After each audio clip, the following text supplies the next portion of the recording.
Orang yang kaya banget, yang udah ultra high super itu pokoknya ya, worth-nya tuh Iya. gila-gilaan, sama orang yang kayanya standar aja, sama orang yang jadi kayanya karena flexing. Itu kelihatan semua. Orang-orang yang mau kaya dengan cara cepat tuh nggak ada. Mau main saham kek, mau di judo kek, mau itu apapun yang sifatnya secara digital bisa bilang tuh cepet kaya segala macam.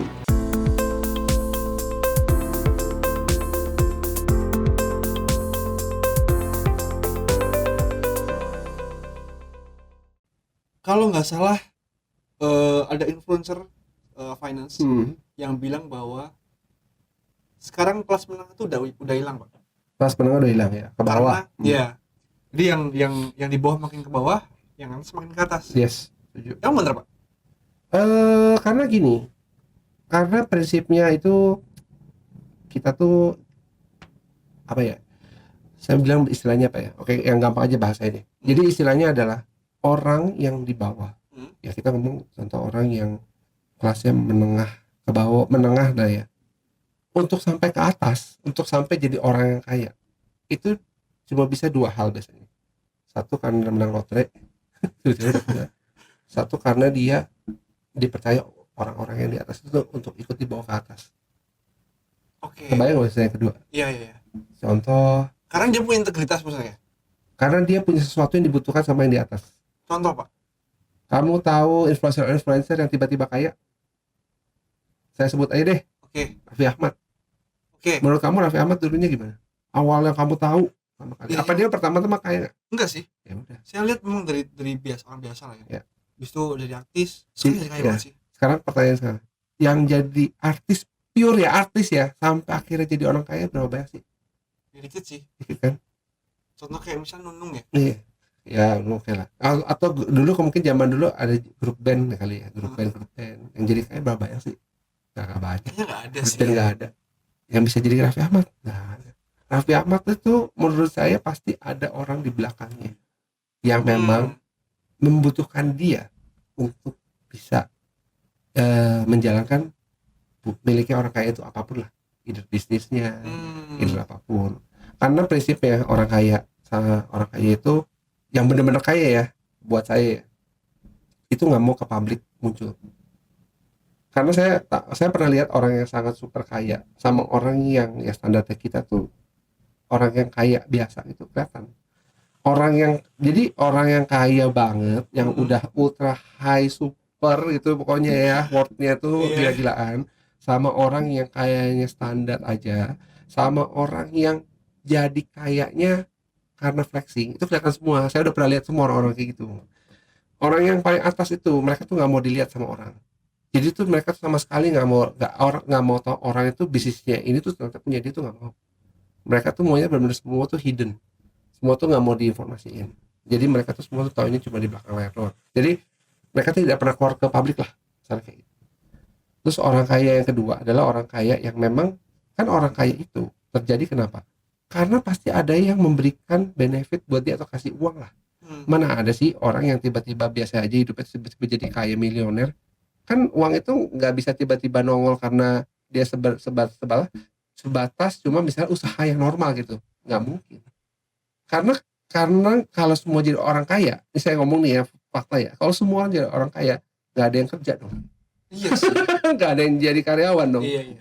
Kan semua udah ada garisnya kan. Artinya kayak misalnya orang yang emang ini ditunjuk sama yang paling atas, karena yang bisa menentukan orang ini jadi kaya apa enggak tuh salah satunya adalah orang-orang yang super kaya ini. Dengan uang-uang yang mereka punya, mereka menentukan oh orang ini cocok nih buat jadi kita punya istilahnya garda depan atau kasatnya mereka lah. Duit-duitnya mereka tuh seolah orang akan lihat di secara publik tuh orang-orang yang tadi ditunjuk ini adalah orang kaya, yang which is sebenarnya duitnya bukan dari orang-orang ini, orang duitnya dari belakang. Money laundry berarti. Nggak tahu juga, bisnisnya macam-macam. Iya sih. Paling banyak sih ya kalau kata orang sih money laundry, tapi kita bisa bilang untuk bisnis yang jujur hampir jarang lah yang super kaya itu, hampir jarang. Kalau ditanya kayak kelas-kelasnya konglomerat, jujur nggak bisa semua, saya bilang enggak. Banyak uang lain yang muncul yang tiba-tiba mereka bisa jadi gede, itu pasti. Ya apa ya? Ya nggak usah ngomong deh, kita ngomong usaha yang bisnis siapa sih kayak yang muncul di publik mukanya yang maksudnya kayak Yogo, siapa lagi sih?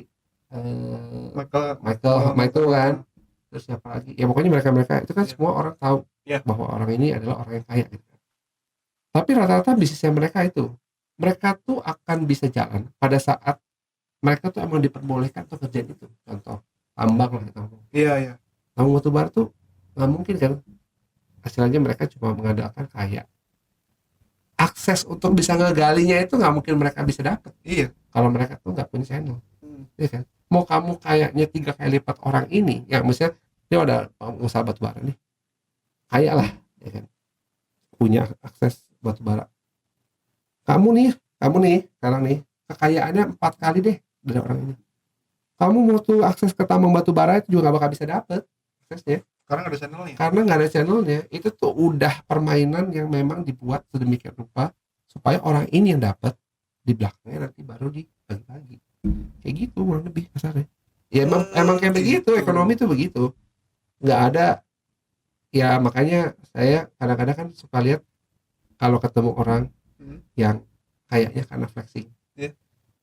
Ya itu belakang cara ngomongnya tuh beda. Educated value-nya tuh kelihatan banget itu bahwa orang itu emang flexing doang. Gitu. Jadi semuanya kaya kan semua kan, berarti orang kaya yang gak kelihatan, orang kaya yang memang kaya kelihatannya di media, sama orang kaya yang flexing kan kelihatan. Tapi sebenarnya gunanya flexing tuh buat apa sih, Pak? Buat mereka tuh? Maksudnya kayak kan buang-buang duit juga hitungannya. Oke. Orang di Indonesia. Menurut tadi kamu udah sebut juga tuh. Pengen kaya, ya kan?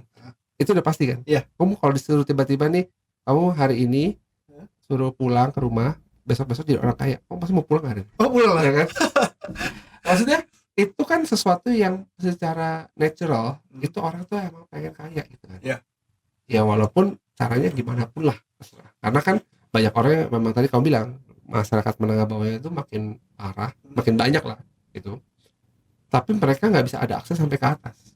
Jadi pada saat ketemu orang-orang ini nih yang nge-flexing nih, yang which is juga itu pasti ada backbone ya, ada backingannya gitu kan ya.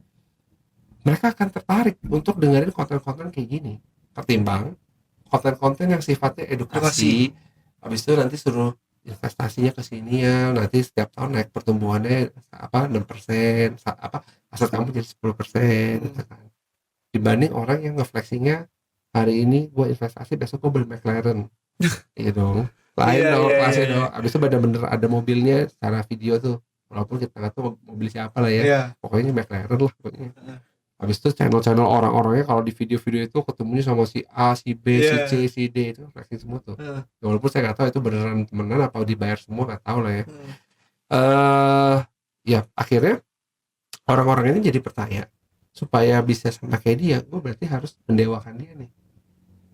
Iya dong. Supaya dia bilang lu ya, maksudnya intinya pasti apapun siapapun coachnya ya, maksudnya siapapun yang jadi orang-orang yang kayak nge-flexing ini, cara penyampaiannya kan beda-beda. Ada yang baik, ada yang arogan, ada yang model-modelnya kayak kocak, ya gitu-gitu, ketawa-tawa, terserah caranya gimana. Tapi orang ini tuh, orang-orang yang di bawah ini yang nggak tahu caranya bisa sampai ke sini akan merasa gue perlu ngikutin dia nih, supaya gue bisa sampai kayak dia.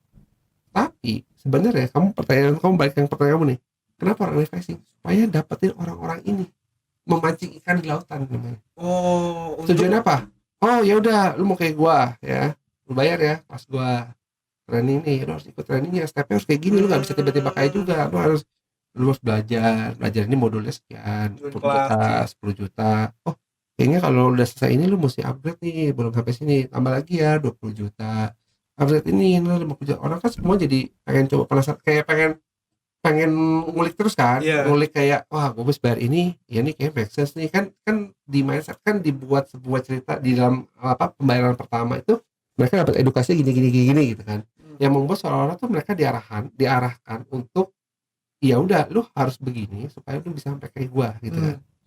Tapi baru buka pintu pertama nih, lu ada buka pintu kedua, tapi bayar dulu nih.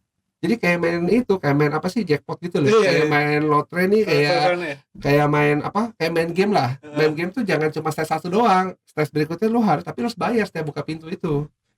Sampai ke pintu, misalnya pintu terakhir yang ratusan juta tuh ya. Hmm. Nah, ya udah, ntar disuruh ikutin cara dia, suruh belinya apa. Bahkan kan kayak gitu kalau influencer. Endingnya yang kaya ya si yang Doang itu ya. kan, yang ini nggak tahu hasilnya apa. Iya sih. Karena yang dia beli pun kadang-kadang kan disuruh sama si coachnya kan. Iya. Nah, coachnya Nggak ini goreng lagi. ya ini ya, dalam sebuah, yang orang suka salah tuh, dalam sebuah financial itu namanya zero money game. Iya, si Roman Jadi nggak ada orang, misalnya contoh beli saham B nih, saya beli harganya lagi 100 nih, orang semua beli harga 100, nggak bisa, nggak ada. Karena saham B itu tuh ada yang kalau mau beli ada yang 100 jual. harus ada yang jual di harga 100. Kalau semua beli saham harga 100, siapa yang jual? Iya. Berarti kan harus ada dulu orang yang megang barang di harga 100 kan. Iya. Yang ini suruh beli nih, ya kan, misalnya kan. Ini cerita-cerita aja, intermezzo doang ya. Oke, harga udah 110 ya. Wah, beli. Oh, ntar kayak bakal naik lagi 120. Wah, beli. Udah nggak tahu harganya mungkin ke 300 gitu. Yang ya konsep inilah ya, konsep MLM. Iya. Yang beli 110, kalau naik ke 300 udah cuan nih. Iya. Tapi yang beli 300 mati kan. Iya kan kayak gitu. Konsepnya kayak gitu prinsipnya. Ya akhirnya yang paling cuan ya tetap balik lagi sih coachnya. Itu ada yang begitu. Karena menggiring untuk membeli sesuatu lah, membeli sesuatu instrumen keuangan lah gitu. Supaya dia bisa exit ya. Ya karena kan kalau dia udah beli 100 kan, kalau dia 300 yang gue, ya udah gue jual aja 300. Ada yang mau beli 300 yang gue juga. Iya. Gitu kan. Iya. Ya itu yang membuat ya orang akhirnya sekarang banyak yang masalah kan. Banyak yang ya either di kripto, either di saham, ya udah semua sama. Karena kalau dibilang saham itu trusted, setelah saya belajar saham dari tahun berapa sih? Saya dari 2008 lah menekuni dunia saham ya. Dari waktu bumi lagi itu ya? Masih naik-naiknya tuh. Oh, masih naik-naiknya ya? Udah sih? turun nih. Iya. Pokoknya di area situ lah pokoknya. Saya baru berapa tahun itu ya saya mengetahui bahwa dunia saham tuh sebenarnya semua tuh bohongan lah. Karena skenarionya. Iya, karena orang yang punya duit itu yang mengendalikan marketnya. Betul. Jadi kalau misalnya contoh nih, ternyata asing semua yang mengendalikan. Ya asing kan secara ini portofolionya emang investornya asing, tapi asing ini mungkin orang Indonesia juga yang punya. Gitu loh kasarnya. Jadi iya, kita nggak bisa bilang bahwa kita bisa kaya dari saham tuh. Itu tuh sebenarnya tuh semua tuh apa ya, butuh waktu. Saya nggak bilang nggak bisa kaya ya, bisa kaya, tapi butuh waktu untuk investasi. Kecuali kamu orang kaya yang bisa mainin market. Itu kamu langsung kaya. Kenapa? Balik lagi kita, kenapa orang kaya makin kaya? Karena orang kaya banyak ambil orang dari orang bawah-bawahnya yang diambil. Makanya duit yang tadinya dia di sini yang menengah, gara-gara diikut ini duitnya pindah ke sini, ini duitnya jadi 2 kali lipat, yang ini turun ke menengah kelas bawah. Gitu. Bayangkan kayak gitu case-nya. Karena kalau orang yang kerja normal, saya juga punya beberapa profiling klien saya yang kerjanya tuh lempeng, cuma dari gaji, beli sahamnya, nggak beli saham, belinya cuma paling obligasi sama deposito, udah gitu doang ya. Hidupnya baik-baik aja. Tapi kan karena inflasi, Pak. Kenapa inflasi? Maksudnya kayak return dari obligasi kan nggak secepat inflasi gitu. Oh iya, memang mereka secara umum orang ini nggak bisa kaya. Saya nggak bilang dia kaya, tapi dia nggak turun menengah, dari menengah ke bawah. Oh, safe ya. Iya, minimal pada saat dia pensiun, ya kita ngomong orang kerja ya, pada saat dia pensiun dia dapat dana pensiun, udah gitu aja. Berarti kesempatan orang untuk bisa jadi kaya susah dong, Pak. Kelas Eh menengah maksudnya. ya kalau gini, kaya itu kan relatif ya. Iya. Saya bisa bilang relatif. Kalau cuma sebagai pekerja karyawan kantoran, akan menurut saya ya Susah. mentok kayak pasti. Kan kita, kemampuan kita untuk bekerja berapa tahun sih? Kita punya daya jual itu dari umur 20-an sampai mentok umur 60 dah. Habis itu kan kita udah nggak bisa kerja lagi lah. Badan udah soak, sakit-sakitan. Habis itu juga mungkin orang juga nggak dipakai lagi lah. Kasarnya kalau misalnya kita itu ya 40 tahun doang kita kerja. Dari bawah umur 20 kan kita ya mungkin sekarang udah ada yang kerja lah, tapi maksudnya bukan rata-rata orang kerja gitu. Dalam 40 tahun itu kan kamu mesti kejar kan, apa yang mau kamu kejar, apa yang mau kamu capai. Kalau tujuan kamu emang dari awal udah mau kerja aja, ya udah gampang, kamu kerja berapa tahun, kamu cari perusahaan yang menurut kamu nature bagus, kasih profit bagus, kamu pindah beberapa kali pindah sampai ketemu di umur kurang lebih 30 atau 35 itu posisi kamu udah harus posisi yang manajerial ke Iya. atas. Sampai titik itu Takut. udah kamu cukup steady di tempat kerja kamu. Kalau menurut kamu bisnisnya perusahaan itu kamu adalah yang udah mature bertahun-tahun, berapa puluh tahun gitu ya, ya udah steady aja sampai kamu pensiun, udah selesai. Nggak akan mengubah hidup kamu tuh jadi taraf hidup orang bawah gitu maksudnya. Karena kan kamu bilang naik inflasi, setiap orang gaji pindah itu kan gaji naiknya juga nggak kecil kan, Iya sih. bisa naiknya 30%, Iya, iya. ada yang 2 kali lipat kayak gitu kan, ya itu jadi ngurangin inflasi juga, ngelahin inflasi di situ gitu. Cuma yang jadi masalah adalah pada saat umur-umur tertentu nih, orang tuh pengen cepet-cepet, tiba-tiba pengen cepet-cepet kaya nih. Terutama umur yang setan tuh kebanyakan di umur-umur 30 ke 40 tuh banyak setannya lah. Nggak bisa, Pak? Karena merasa duit tabungannya udah banyak. Oke. Terus mungkin belum ada tanggungan kadang-kadang. Terus ketemulah setan yang menghasut. Bro, pengen saham nih. Gua kemarin beli segini, tiba-tiba besok beggar naik 20% sehari.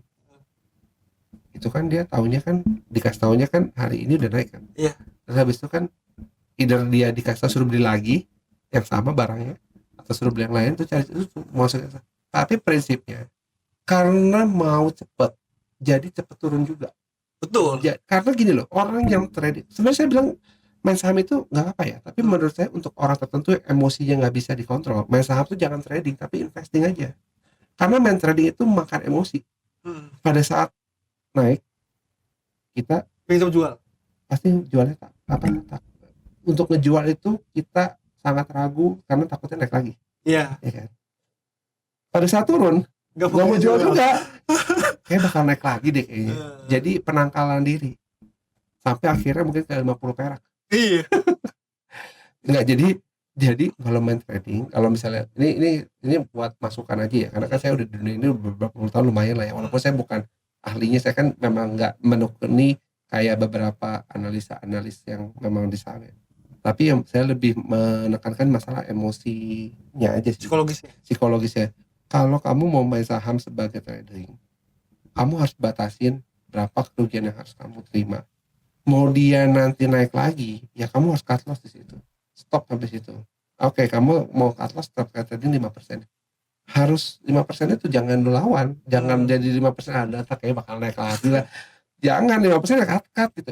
Itu membuat kita menjadi orang yang konsisten. Terus naik nih harus tentuin. Jangan naiknya karena kebanyakan kalah gitu ya. Jadinya kalau naik 1% 2% langsung di take profit. Itu salah juga. Jadinya mentalnya rusak jadinya. Iya. Kalau mau naik, ya target mau berapa? 10%. Ya lu harus konsisten 10%. Walaupun mungkin nggak sehari, itu bisa aja 6 bulan baru 10%. Gitu loh. Nggak ada yang instan lah. Iya. Kalau mau trading juga begitu maksudnya. Nah, kalau mau yang aman, investing. Kalau investing itu nggak usah lihat harga pasar. Lu lihat bisnisnya bagus, kamu lihat bisnisnya bagus apa enggak, bisnisnya prospek apa enggak, bagi dividen setiap tahun berapa banyak, lagi murah enggak. Semakin dia turun semakin kita beli. Orang investor begitu. Kayak sekarang nih lagi murah-murah di barang nih, ini tuh saatnya kita berburu sebenarnya ya, tapi pakai duit dingin ya. Iya. Karena main beginian kan nggak bisa ditebak. Misalnya kita oke deh kita beli nih saham Adaro lah 1 juta, kita kan harapin dia bagi dividen kalau investor kan. Kayak Juni kan dia biasanya bagi dividen, Desember bagi dividen. Nah, tapi kan kita nggak bisa ngarapin 1 jutanya jadi 300 juta, jadi 1 miliar tuh nggak bisa. Itu ya tunggu waktu aja. Kalau kita ada duit lagi, kita cari lagi saham-saham yang fundamentalnya bagus. Jangan nyari saham-saham gorengan dan dengar berita. Berita tiba-tiba bakal invest sama sini, bakal ada datang BlackRock, bla bla bla. Nggak usah ngomong. Nggak usah ngomong gitu mah. Itu semua saya bisa jamin itu semua berita dibayar. Itu semua artikel yang dibuat. Sinaga mungkin bisa. Jadi basut loh. Ya enggak, tapi kita balik lagi ya kurang lebih prinsipnya adalah orang yang menengah itu pasti steady aja gitu. Memang kita nggak bisa sampai umur 60 jadi super kaya, itu nggak bisa. Itu ada faktor keberuntungan ketemu orang-orang yang kaya, yang mau bisa, yang super kaya itu bisa ngangkat kita jadi orang kaya. Atau karena kalau ditanya bilang orang kaya itu kan yang saya bilang relatif ya. Orang yang punya 100 miliar aset tuh kaya apa enggak? Buat sebagian orang tuh itu biasa, 100 miliar tuh aset biasa aja. Tapi memang karena menengah bawahnya banyak, jadi seolah-olah tuh untuk orang-orang kayak gitu adalah buat mereka tuh cukup. Tapi 100 miliar tuh banyak, banyak banget orangnya.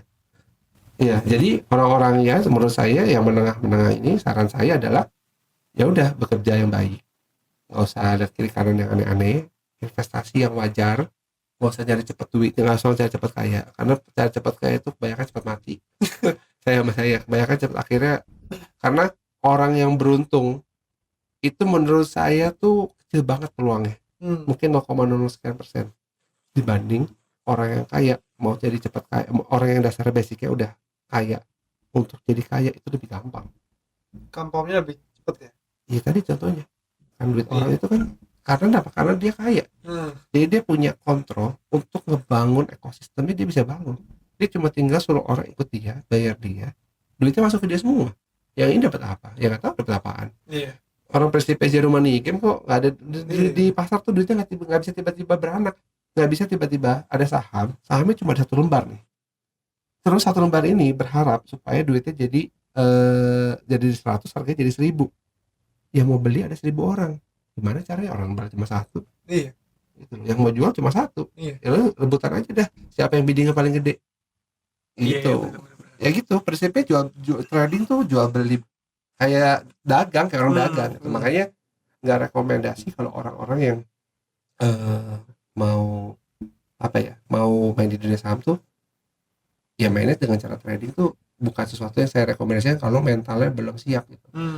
Karena saya sendiri tuh udah bertahun-tahun tuh udah pakai berbagai cara, mau trading, mau investment, mau apa. Baik lagi kita punya emosi. Emosi kita tuh pada saat kita lagi jelek, itu tuh kita akan merasa kayaknya semua saham tuh jelek. Tapi emosi lagi bagus, kayaknya semua beli saham apa aja bagus. Tapi itu benar-benar mesti ada guidance ya. Jadi kalau bisa turun berapa, itu kita harus cut loss ya cut loss. Naik berapa, sebelum nyampe target lu jangan take profit. Tapi pada saat lu udah merasa ini memang udah titik yang memang lu harus take profit, jangan lu serakah gitu. Ya, karena kebanyakan orang kan serakah. Iya. Pokoknya makanya istilahnya di dunia market tuh ada namanya greed sama fear kan. Iya. Jadi karena greed lah dia mati, karena fear lah dia juga mati gitu. Iya. Ini biasa-biasa. Tapi kalau misalnya mau investasi pun dicari perusahaan yang bagus, itu katanya saya lupa antara BBC atau BRI ya. Itu makin lama makin turun, Pak. Ya makanya jangan lihat perbankan doang. Perbankan mah ya susah kalau sekarang mah. Orang ekonomi lagi lesu terus suruh bank itu sumber income dari mana? Dari orang minjem kan. Iya. Karena orang sekarang nih, kalau kamu kenalan atau punya teman marketing orang bank apa, mau ngasih minjem duit orang tuh susah. Susahnya kenapa? Takut nggak dibalikin. Iya, karena kan analisa bank kan juga segala macam kan pasti banyak kan. Dan banyak orang-orang yang nggak bankable. Artinya banyak orang-orang yang secara penilaian bank tuh bukan orang yang masuk bisa dikasih pinjaman. Karena bank itu kasih pinjem, nilainya bisa MM-an atau ratusan juta. Selain KTA ya. Itu karena ada source of fund-nya, ada sumber dananya si orang ini dari mana. Dia analisa supaya pada saat bank itu kasih pinjam dia bisa bayar dari sumber dananya itu. Kalau nggak ada penghasilan ya bank mau bunuh diri kasih pinjam bisa dibalikin gitu kasarnya kan. Ya maksudnya baik lagi bank itu saat ini belum bisa dipakai untuk jadi acuan untuk beli saham. Yang dilihat sekarang lebih ke saham-saham energi, komoditas. Ya itu boleh diperhatiin lah. Terserah sahamnya apapun itu balik ke preferensi saya. Tadi kira menggiring lagi saya ntar suruh beli saham ini. Enggak, pokoknya lihat aja saham-saham komoditas selama tahun 2026 tuh merupakan saham-saham menurut saya itu boleh diinvestasikan. Apalagi saat lagi murah kayak gini. Karena mereka komoditas tuh ya saya bilang nggak pernah mati. Apalagi kan lagi banyak mau digunakan dengan mungkin akan ada alternatif energi segala macam. Saham komoditas boleh jadi pilihan. Gitu. Oke. Ini mungkin saya mau tanya satu pertanyaan terakhir Pak, untuk mungkin sekalian statement ya. Gimana caranya orang menengah itu bisa jadi orang yang kaya? Karena kan kalau misalnya kita tadi Bapak bilang kan mau jadi orang menengah tuh kalau misalnya jadi karyawan tuh kayak mentok gitu loh. Terus gimana caranya orang yang mungkin agak di bawah supaya bisa menjadi orang yang mungkin menengah atau mungkin lebih kaya daripada biasanya? menurut Bapak gimana sih caranya yang realistis? Yang pasti di kalau gini, kalau orang pengen jadi orang yang lebih dari yang sekarang itu, baik itu menengah, yang bawah atau menengah gitu, terus sampai menjadi orang kaya, dia harus berani untuk keluar dari jalur nyamannya. Kasing-kasing naga-naga, Pak. Iya. jadi harus keluar dari jalur nyamannya, Iya. menemukan tempat yang memang atau sesuatu yang memang menjadi pilihan dibanding kerjaan dia yang sekarang. Jadi maksud saya, kalau orang tadi mau stabil kan saya bilang kerja aja sama orang itu terus sampai akhirnya nanti pensiun segala macam.